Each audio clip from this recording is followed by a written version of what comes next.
Isulat mo para mabasa.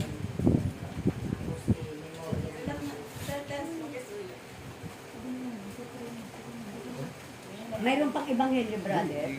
May nagtutok ka rito. Oo. Dalawa kami ni Scario. Tatlo pa kayo ni Angel. Ha? Dapat magto kami. Para ikaw pinakabatang speaker. Pagkatapos mo. Ikaw una. Bigayan kayo ng kapayapaan sa bawat. Peace be with you. May peace. Okay na rin ito. Upang ibahagi sa inyo. Adam, dito ka. Ano? Dito ka. Na malapit lang Doon kaya nanay Guni. Tabi ka. namatay si Jesus sa krus. Kaya hanapin siya ng mga tao na sumusunod sa kanya. Ngunit sa kakulangan ng kanilang pananampalataya, sila ay mananatili sa kanilang mga kasalanan. Ang pananampalataya ay isang desisyon na kung saan gagawa tayo ng mabuti at tama. Kung kaya't ang pananampalataya ay hindi lamang nasa isip, sa salita at sa gawa. Tandaan niyo ito, hindi natin tinatapilang mga sabi ng mga tao.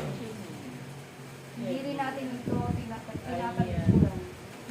Ang isang problema ay hindi natin ito tinatanggap ng buong buo sa ating Panginoon.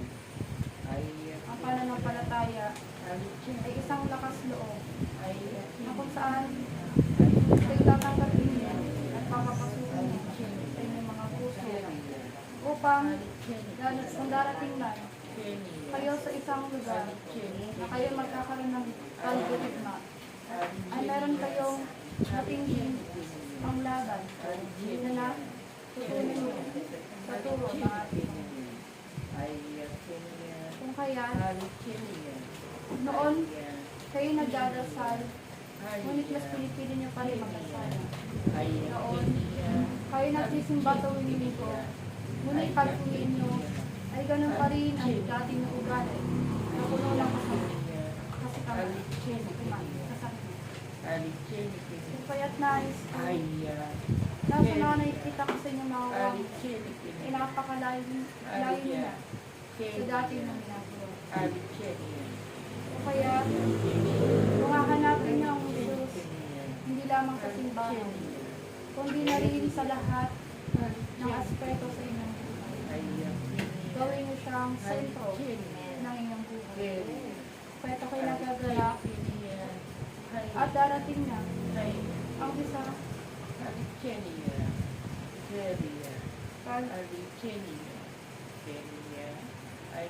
paglulit sa ating Panginoon. Kung kaya ang mga kasalanan ay huwag niyo na ito ulitin pa upang ang mga pagsubok at pagsakripisyo na ating Panginoon ay mabawasan na. At ito lamang ang aking pinapaalala sa inyo. Palagi kayo magbasa ng Ebanghelyo. Bagamat ito'y napakalalim at hindi ito madaling ulitin. Ngunit sa palagi niyo ito babasahin habang ito'y inyong pinakausap ang ating Panginoon ay unti-unti niyo ito mauunawaan. Darating ang araw na ito'y mababahagi niyo na ng lakas loob sa mga kapwa ng tao na hindi pa nakakaunawa sa ibang relihiyon. Kahit basahin man ng ibang tao na isang buong araw ang nilalaman ng Biblia na yan ay magkakaroon lamang siya ng pagkalito kung ano man ang ibig sabihin nito. Ngunit kapag ikaw ay humingi ng gabay sa ating Panginoon, ito ay madali na lamang at mauunawaan mo at naituturo mo na rin sa mga kapwa mo na nais din matuto sa sa iyong natutunan. Kaya salamat, aking mga kapatid. Ako ay lilipad na at tutungo pa sa mga inuutos ng ating Diyos. At sana ko'y dadako sa inyong mga lugar na kung saan didinisin ang inyong buong bahay upang lagyan ng isang proteksyon sa mga matindi kaya Kaya salamat, aking mga kapatid. Salamat. Precious. Pagpatuloy natin ang ating Panginoon.